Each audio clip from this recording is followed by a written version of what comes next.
Just to walk across a relatively new lava field is extremely difficult. You have to watch every step, and the jagged edges can cut your boots to pieces in no time at all. Hi, I'm George Page for Nature. And to wildlife filmmakers, each environment presents its own special problems and challenges. In that great showcase of evolution, the Galapagos Islands, for example, the ground underfoot is largely volcanic lava rock like this. The Galapagos animals evolved in splendid isolation without ever seeing or falling prey to humans, and therefore they have little fear of us. But because of the inhospitable terrain, getting to the animals was quite a different story. This time on Nature, we offer an unusual film about the making of a film. Dieter Plage's definitive three-part film study of the Galapagos Islands, the islands which inspired Charles Darwin's theory of evolution. It took Dieter Plage 3 years to make these films, but he's a wildlife filmmaker known for his persistence. You'll soon discover why.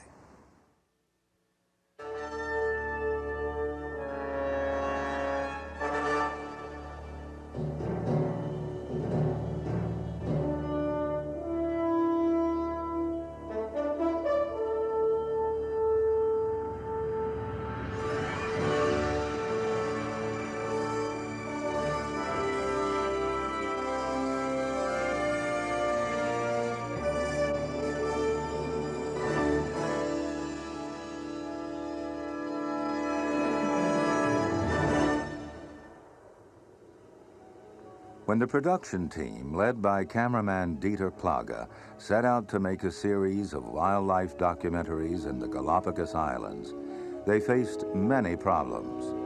One was that apparently there was no way of getting a bird's eye view of one of the weirdest landscapes on Earth. In solving this and many other problems, they gained new perspectives of this Pacific paradise.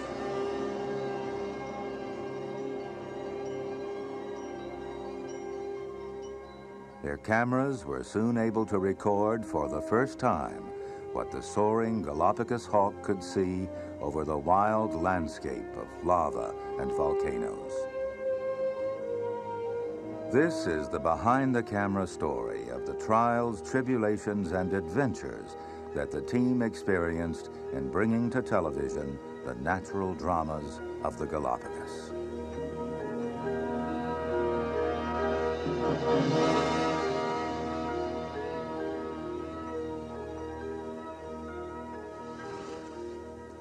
One reason for their success was that in a group of islands where there are no light aircraft, they devised a way of being able to film at low level from the air.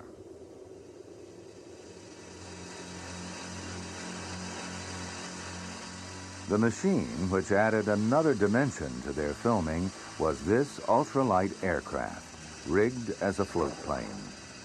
In islands where there are no landing strips, Dieter Plage was now able to come and go almost as freely as a Galapagos hawk.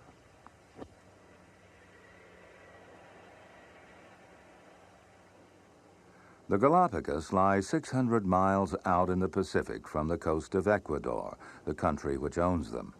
There are 13 main islands. 4 of them are sparsely inhabited. Wildlife films had been made there before, but no one had been allowed to stay for 3 years to make a complete series on the islands. Our camera team had been granted that privilege. The Galapagos have a unique wildlife population, which gave Charles Darwin, who visited the islands in 1835, vital clues to his theories on evolution. The marine iguanas, for instance, the only seagoing lizards in the world. The team had already completed a year's filming concentrating on iguanas and sea lions when the crates containing the ultralight arrived. Before setting out for the Galapagos, Plage, who is an experienced light aircraft pilot, had taken a course in flying and maintaining the ultralight. So had his wife, Mary. Now they had to assemble a flying machine, which is basically a sophisticated hang glider, powered by a lawnmower engine.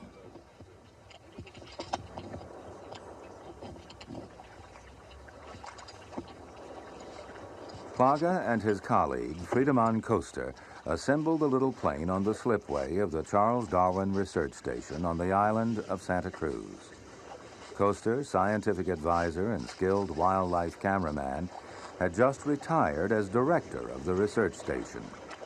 The team was fortunate to be able to use the station and its workshops as a base. Though Plage had flown his own light aircraft in Africa and even in the Himalayas, he had never taken off from water before, let alone in the ultralight. With considerable apprehension, he opened the throttle, and a few yards later, he was airborne.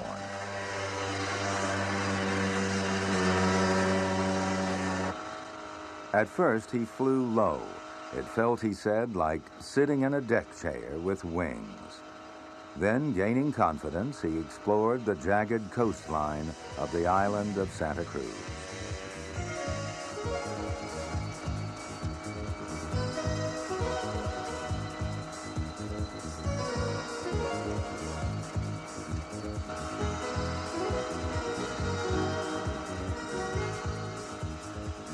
He flew over a cruise ship on its way to the harbor of Puerto Ayora on Santa Cruz Island.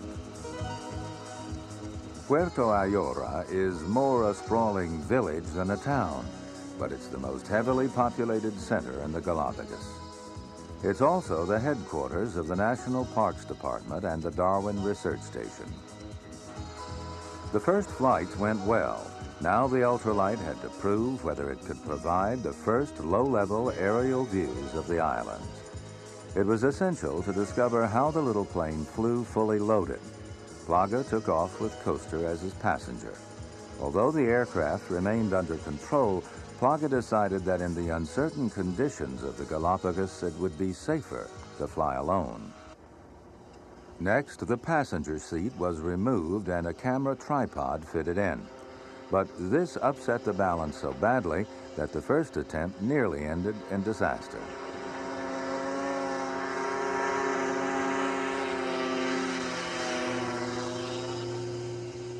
A hurried landing just, but only just, saved the day.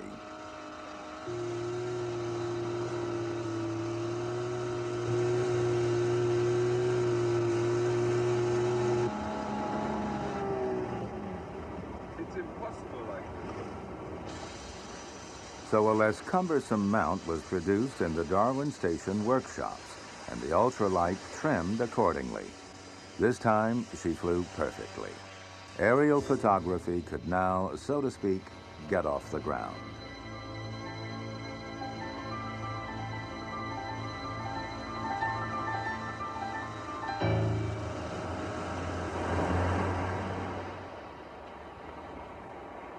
Important as aerial photography is, it's really only the icing on the cake. 99% of a wildlife film is shot at ground level or sometimes at sea level. In the Galapagos, it's often hard to tell where one ends and the other begins. Every living thing in the islands is influenced and affected by the seas that surround them. Every filming expedition to one of the islands had to be a self-supporting amphibious operation. Galapagos sea lions are some of the friendliest creatures on Earth. The beachmaster, the dominant bull, is the only one to resent the intrusion.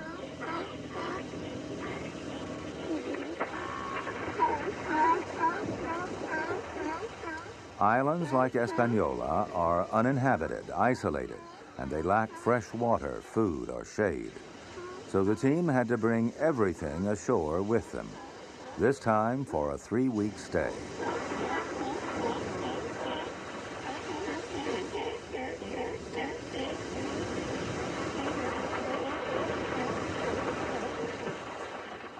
The Galapagos lie on the equator and may look like a tropical island paradise. The sunlight, however, magnified by reflection from the sea, is punishing. Unless you can rig some shade, you'll fry. So this becomes a first priority, not only to protect the team members, but their film as well. In the tropics, early morning and late afternoon are the best times for filming. Between those hours, wildlife and even the sea seem to go to sleep. Early morning light on Espanola produced some literally golden filming opportunities.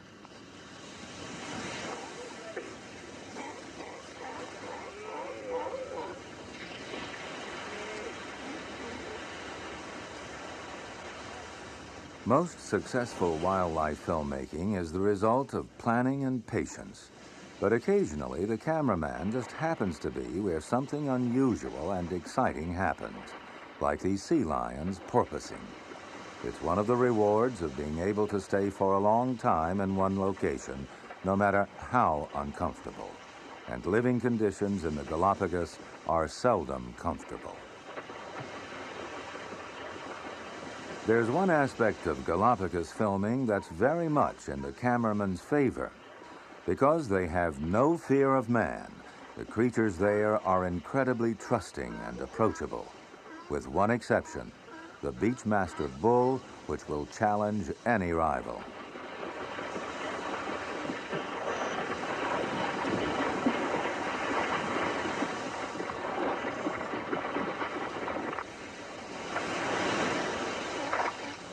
Plage took advantage of the beachmaster's aggression to get some unusual angles of a big sea lion bull charging.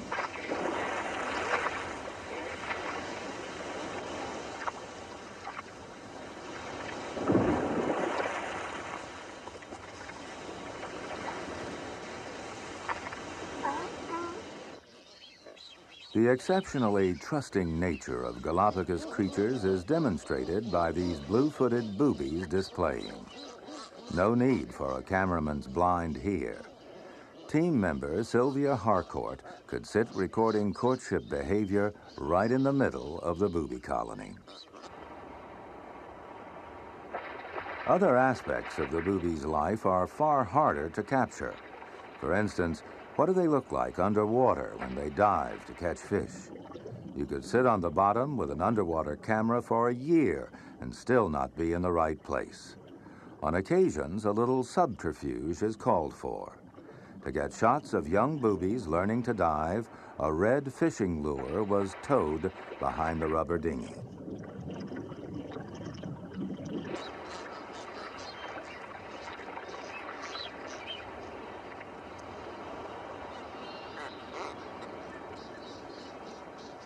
Here's what a mass dive on a shoal of fish by adult boobies looks like.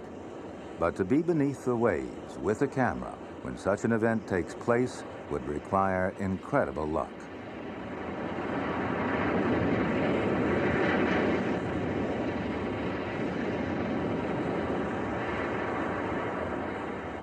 During their stay on Espanola, the team had a unique opportunity to film the courtship of the waved albatross. It had to be unique because Espanola is the only place in the world where this species breeds. Espanola is a flat-topped chunk of lava about 4 miles long. There are so many nesting seabirds here that it's a little bit like a crowded aircraft carrier. Just alongside the albatross colony nest the blue-footed boobies. They're so close that sometimes they even incubate the wrong eggs, like this booby.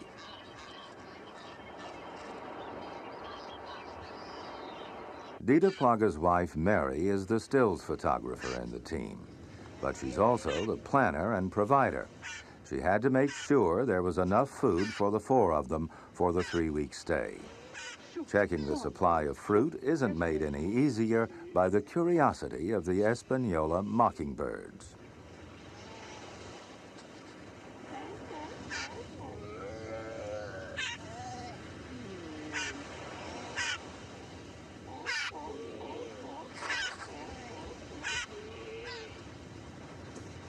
The mockingbirds are inquisitive about everything, even the camera tripod.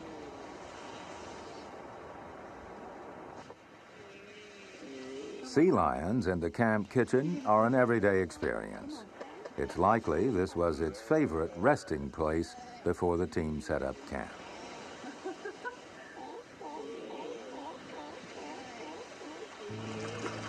There is one never-ending source of fresh food, the sea. For most of the year, Galapagos waters teem with fish: tuna, grouper, barracuda, and in this case, a fine-eating fish called a wahoo. The problem is that the team's day is so fully occupied that there's seldom time to go fishing.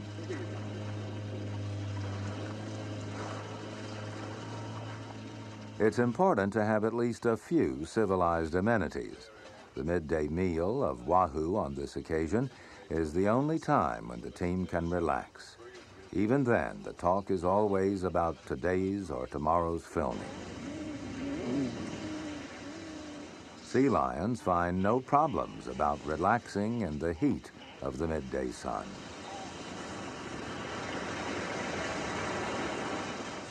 And with sea lions all around, there's never any shortage of helpers or perhaps hinderers when it comes to doing the washing up.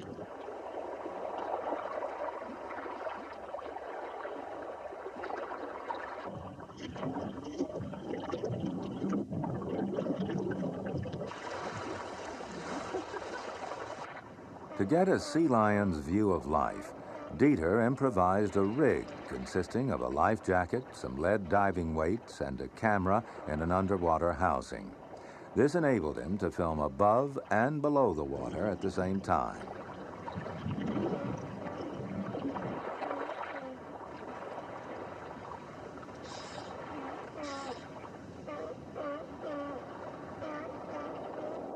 The tidal pools gave opportunities to film marine iguanas grazing on seaweed beneath the surface, just as Darwin first recorded.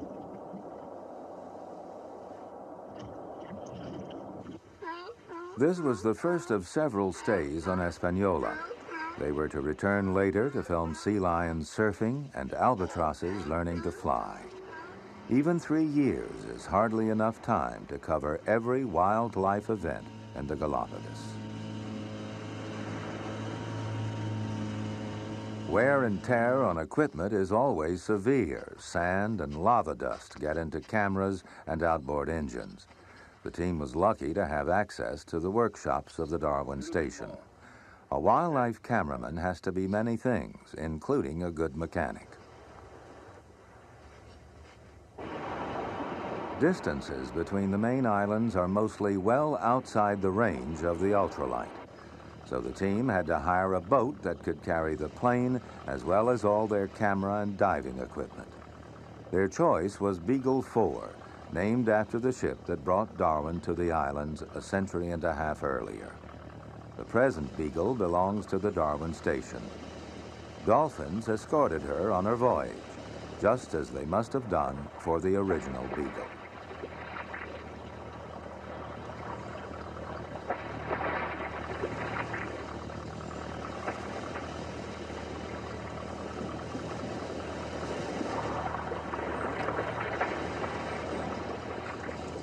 Galapagos waters are not only noted for their perverse currents, but for violent Pacific swells that race in from the open ocean.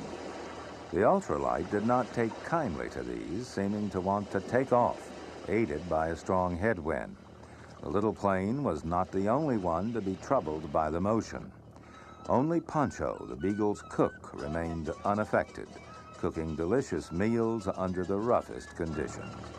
The ultralight obviously longed to escape to its own element and had to be restrained by all hands. The cook continued as if the Beagle was still quietly at her moorings in the harbor.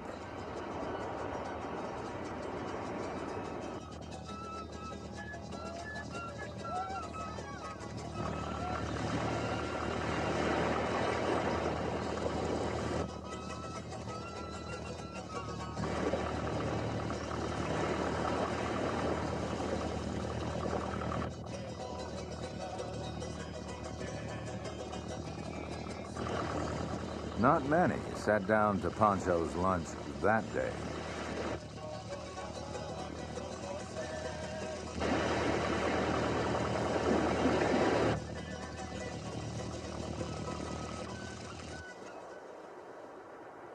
The islands of the Galapagos rose from the seabed in fierce volcanic action that began 5 million years ago.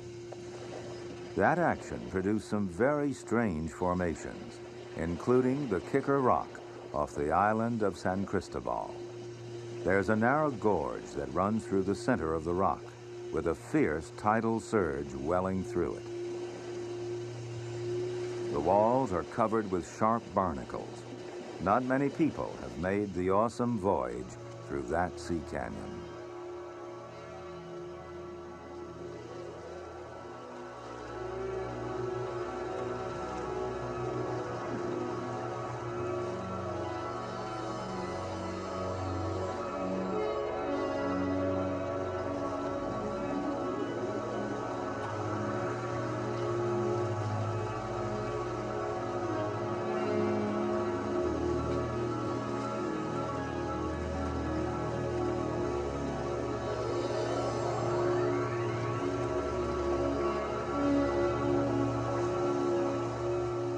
But with care and respect for the turbulence, the pass can be navigated.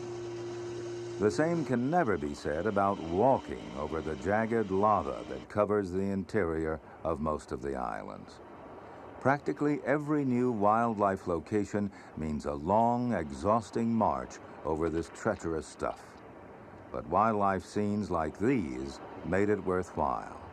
A red-billed tropic bird returning to its cliff-top nest. A masked booby making a tricky touchdown. A brown pelican diving for fish in the shallows.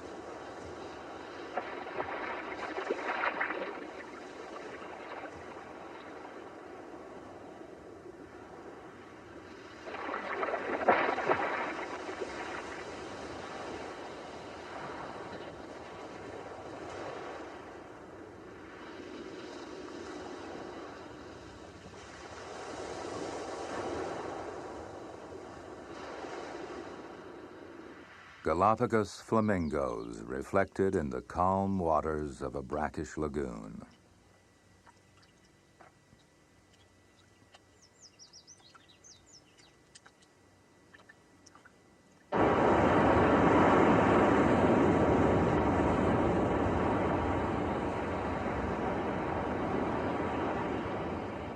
The awesome power of a killer whale looking for sea lion pups along the shore.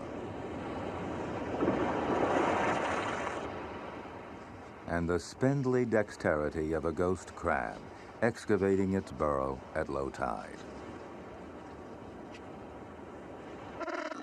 A male flightless cormorant courting his mate with a bouquet of seaweed. And mistaking Mary's camera leather for a similar offering. A male frigate bird blowing up his red throat pouch to attract a female flying overhead.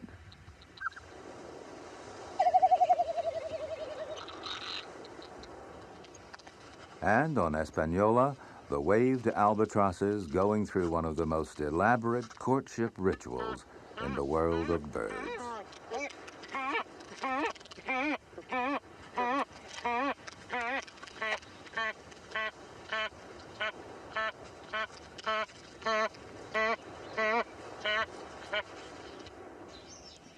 Perhaps the most fascinating bird that Plage and Koester filmed was the woodpecker finch. By using a cactus spine or a twig to pry insects out of rotten trees, the finch qualifies as one of the few tool-using animals in the world. Filming its behavior in complete detail took more than 2.5 months out of the 3 years needed to make the series.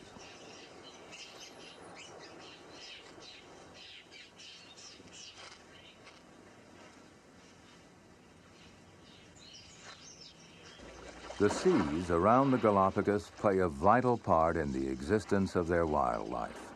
So it was inevitable that a large proportion of the team's filming should be in or under water. Though the islands lie on the equator, there's very little coral, just jumbled lava on the seabed. The reason is that the currents are too cold. Even so, they're very rich in food for fish, which in turn provide food for seabirds, seals, and sea lions. When those currents fail, as they do occasionally, then the sea becomes a foodless desert and all wildlife suffers.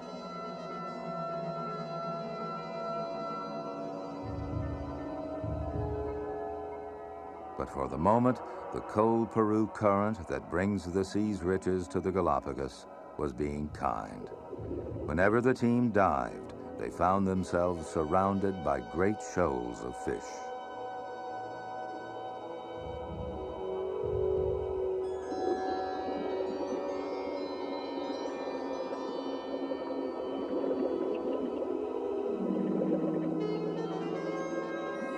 Dieter Plage and Friedemann Koster had no trouble finding sharks for their cameras. Happily, there's no record of a shark attacking a human in the Galapagos, probably because there are so many fish to choose from. That menacing shape is a harmless manta ray, feeding on the plankton swarms.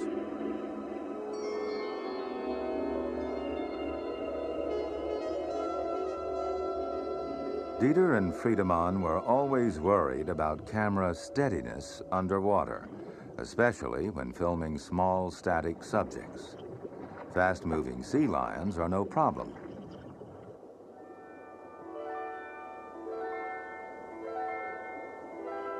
But the tripod proved its worth when filming some of the smaller members of the seabed community.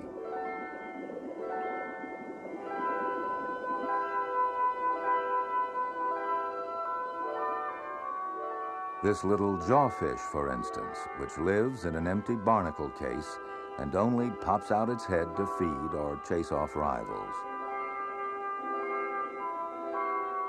Nudibranchs are some of the most colorful creatures in the sea. They're somewhat like marine slugs and move quite slowly, another ideal subject for the underwater camera mounted on a tripod. They come in many shapes and colors.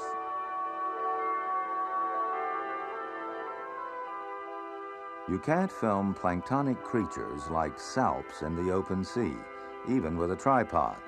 They're far too small and completely at the mercy of the currents. So members of the plankton swarms that form the base of all food chains in the sea had to be collected and filmed in specially designed tanks at the Darwin station.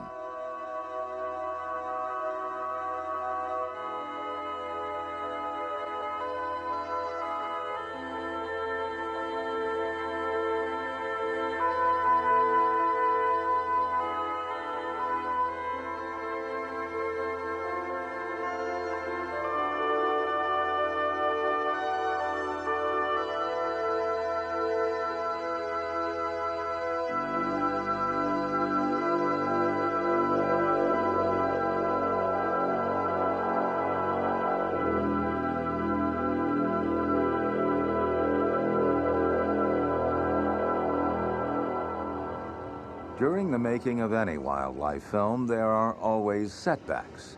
A sudden fierce wind had caught the ultralight at its moorings and blown it on its back. So they had to strip everything down, including the engine, and reassemble it. In fact, the little aircraft created almost as many problems as it solved. One of these was how to load it onto the Beagle 4 when moving between islands. Pufferfish nipping at one's toes and brown pelicans hoping to hitch a ride didn't make the operation any easier.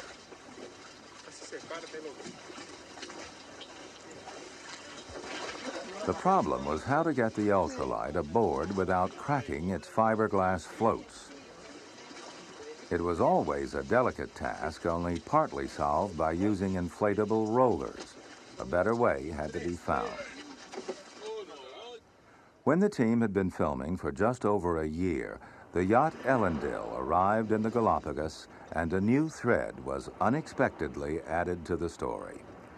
Her skipper, Hal Whitehead, is a world expert on sperm whales. He sailed halfway around the world to study the concentration of these huge, threatened animals. Whitehead believed they were still to be found off the most westerly of the islands. His hunch proved right. This was one of the grounds where the old-time whalers had hunted sperm whales almost to extinction. Now, the whales were back, though many experts had told Whitehead he wouldn't find any.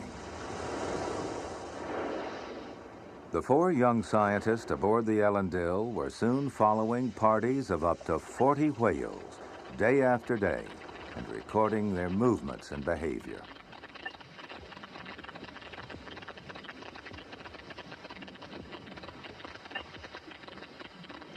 Whitehead agreed that Plage could film his research as part of the Galapagos story. Plage found the filming of these huge, peaceful creatures underwater one of the most moving and exciting experiences in his long career as a wildlife cameraman. He also recorded their strange clicking calls.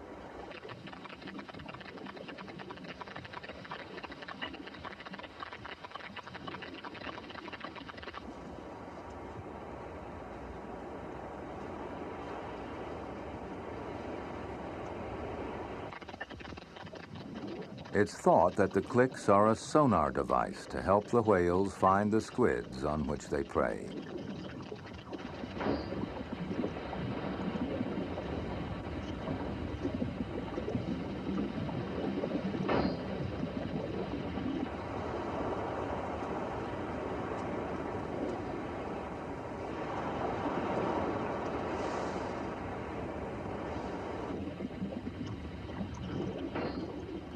While filming these great marine mammals, they met another gigantic and harmless creature, the whale shark, the largest fish in the sea. This 35-foot specimen swam beneath the Ellendale, deftly avoiding the vessel.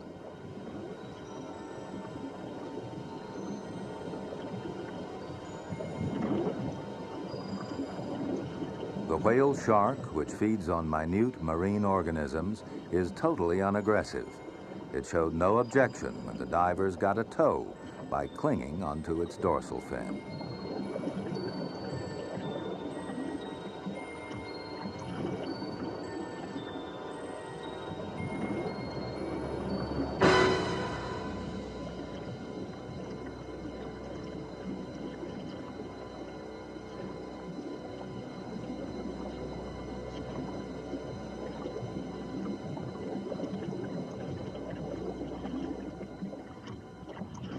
A century ago, whaling played a tragic part in the story of Galapagos wildlife. The British and American whalers took away or slaughtered hundreds of thousands of giant tortoises for food. A happier relic of those bad old days is the barrel post office on the island of Floriana. Passing ships deposited their mail in the barrel in the hope that another ship, homeward bound, would pick it up and deliver it. Mary and Sylvia inspected the barrel in case someone from the Darwin station had left them letters from home. The names all around the barrel are those of ships which called here perhaps 50 years ago. No mail today.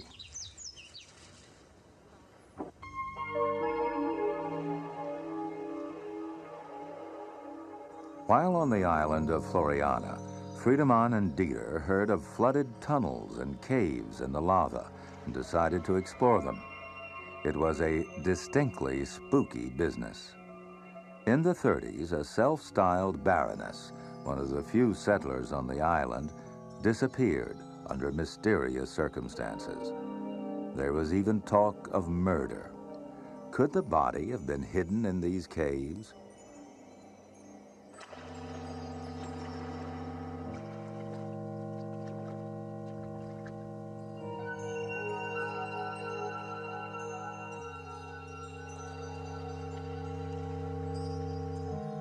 The divers did find bones, but not those of the Baroness. These were the remains of the now extinct Floriana giant tortoise.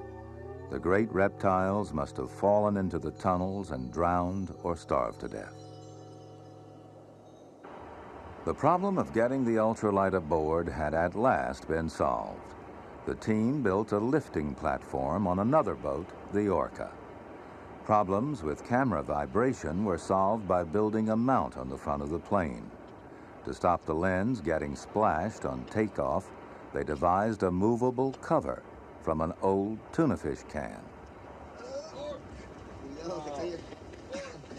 It had always been Dieter's plan to fly over the crater of the highly active volcano on Fernandina, the most westerly and least hospitable of the uninhabited islands. Friedemann loaded his diving gear into the dinghy. A bad landing on the often rough waters around Fernandina, and the plane might sink with Dieter still aboard.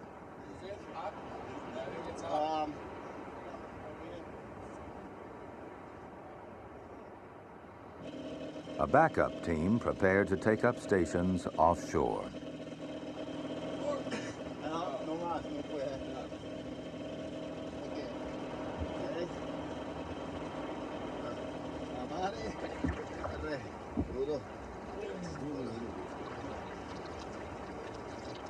Pirata.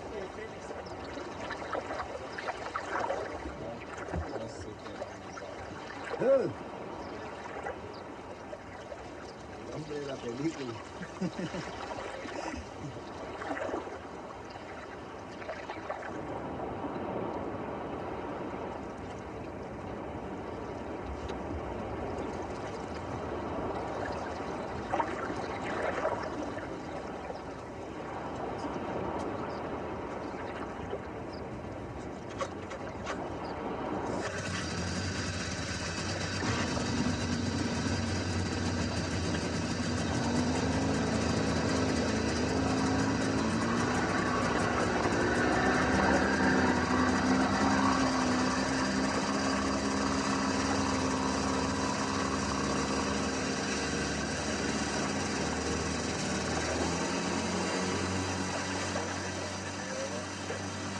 Copy you loud and clear. Over.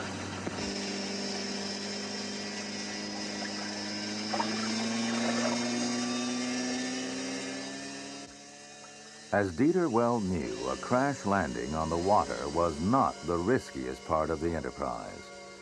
The interior of Fernandina consists of jagged lava, which can cut boots to pieces within a mile or so. You'd probably get away with a forced landing since the ultralight carries its own parachute. But while trying to walk out over the lava flows, you could easily die of thirst. Dieter recalls that flight over Fernandina. After 20 minutes, I climbed through the clouds and was fairly close to the volcano, yet could not see it.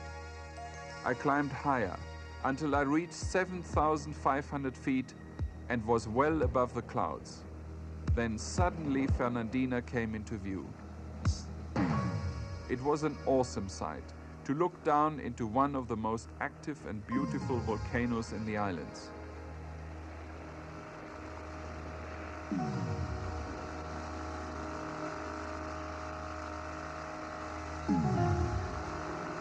Soon it was time to head back.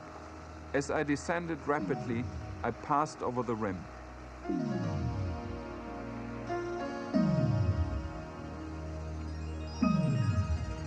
The rising hot air from the black lava, warmed by the sun, created turbulence, shaking the little plane like a leaf. It was an exciting adventure.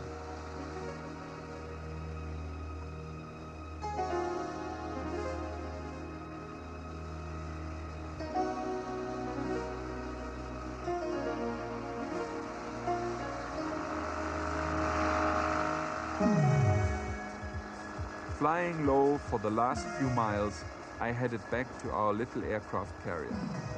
In the following days, I flew over many of the island's landmarks.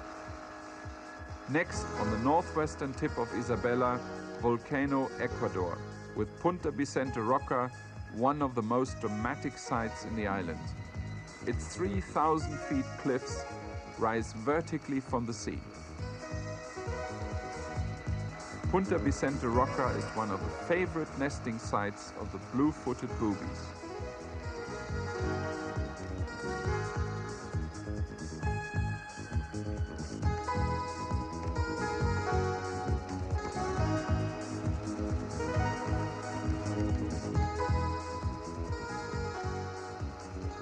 And Bartolomé, with the island of Santiago in the background. I could not resist flying through the gap between rock and pinnacle.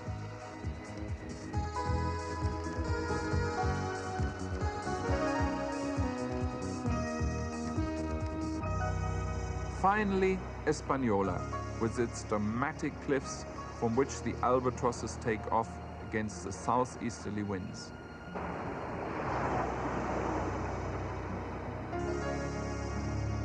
I had watched them many times as they hurled themselves over the edge of the cliff and wondered what it must look like to them.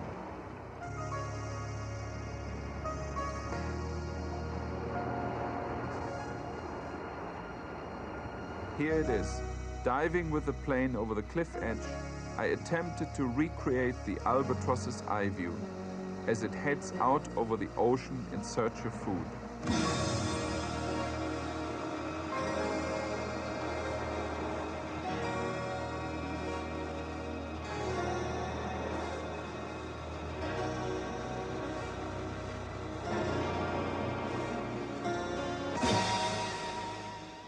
Green turtles abound in the Galapagos waters. To film them in a sheltered tidal pool, Dieter and Friedemann chose Derrick's Inlet on the island of Isabella. Galapagos penguins frequent the inlet also. It seemed a perfect location with deep, still water. But still waters don't always run clear. When they submerged, the cameramen met an unforeseen difficulty. The turtles were there, the water was clear, but somehow everything looked out of focus. The explanation was that the pool contained layers of salt water and fresh water, which was welling out of the lava. When these layers became mixed, it was like trying to film through a heat haze.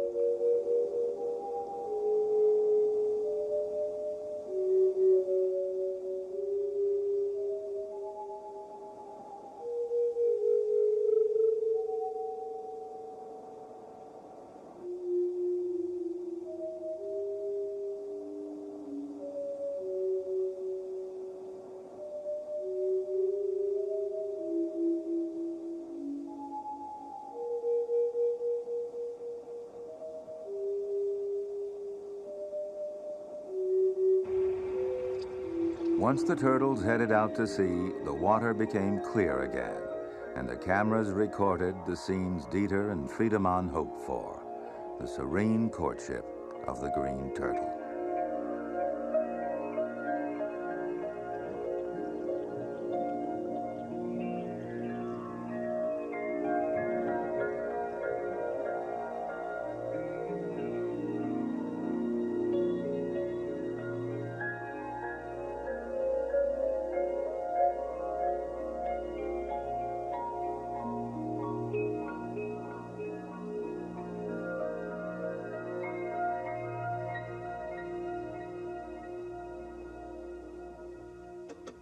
To film the giant tortoises of the Galapagos, you must climb to the rim of the volcanoes.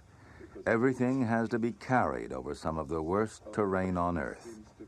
This means that loads must be cut to the minimum. The things you can't afford to cut down on are cameras and film. The goal was the rim of Alcedo Crater on the island of Isabella. Water, food, camping gear, and camera equipment, it all had to be backpacked with the help of porters. At the start, the going was fairly easy, but finally, you have to face the lava fields and old craters overgrown with dense scrub. The rim is only 4,000 feet above sea level, but it feels like 40,000 by the time you get there.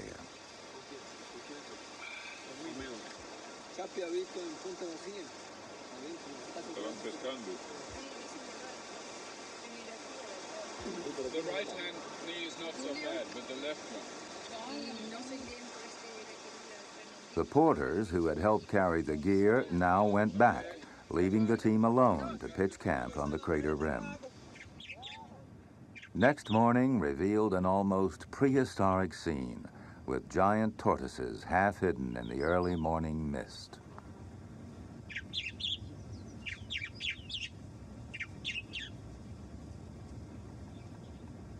A Galapagos hawk perching on the back of a 300-pound tortoise gave Friedemann an idea for a new type of camera mount. If he could fix a remote-controlled camera to the shell of a tortoise, he might be able to get some very unusual tortoise-eye views of the giant reptile's world as it moved through the scrub.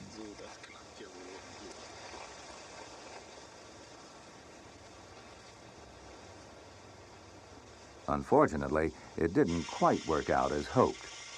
This is the view he got, briefly, before the tortoise knocked the camera sideways as it blundered through the undergrowth.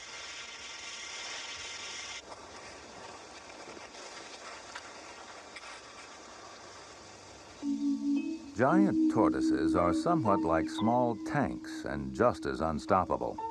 So when one decided to bulldoze its way across the camp, something had to be done to protect the precious water and food supplies and, of course, the cameras. Not that it would try to eat anything.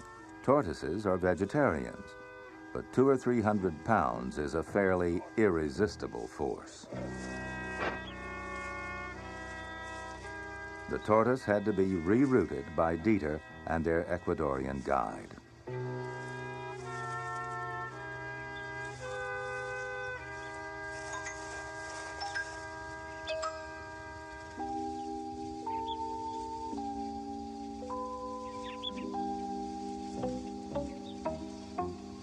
The tortoise returned to try its luck again. This time it was Mary Plage who saved the day.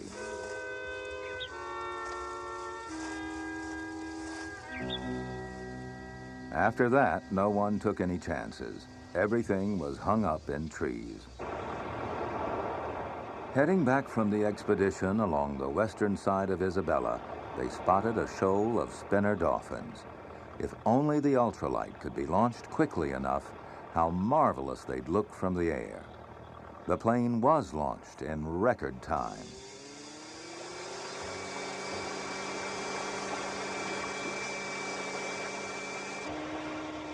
Friedemann followed at full speed in the dinghy.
It was the kind of unexpected bonus you sometimes get when making a wildlife film, provided you're sufficiently geared up to take advantage of the opportunity.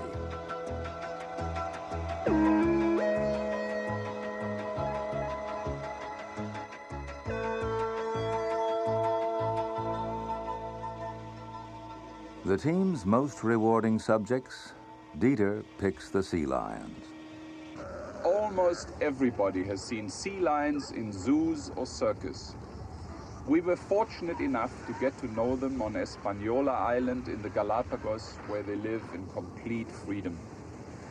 It was so impressive to see them, particularly as water acrobats and masters of surfing, that we just had to try to follow them underwater with our cameras. We thought there were only two ways in which to film them in their environment beneath the waves. Either heavily weighted with lead and anchored to the bottom, or free drifting with the currents and pounding waves. Either method involved considerable risk for us and our cameras. Despite inevitable cuts and bruises, we chose to free drift. Our experiences which followed exceeded all our expectations.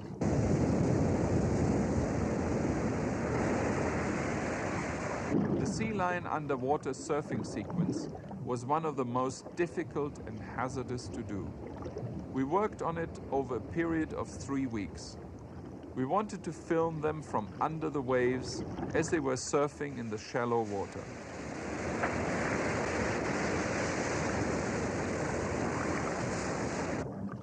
This is fun for sea lions, but not for us. We were thrown around and ended up with ripped wetsuits and lots of cuts and bruises. It was, however, incredibly exciting as the huge waves rolled over us.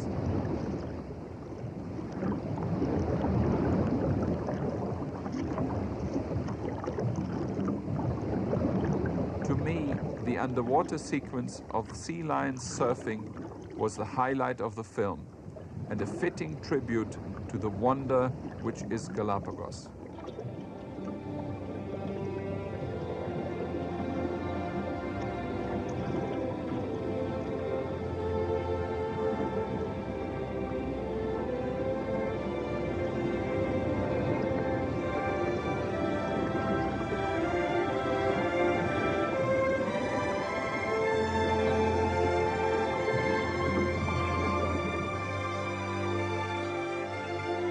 The end result of the survival team's extraordinary efforts represents the definitive film study of Charles Darwin's remarkable islands.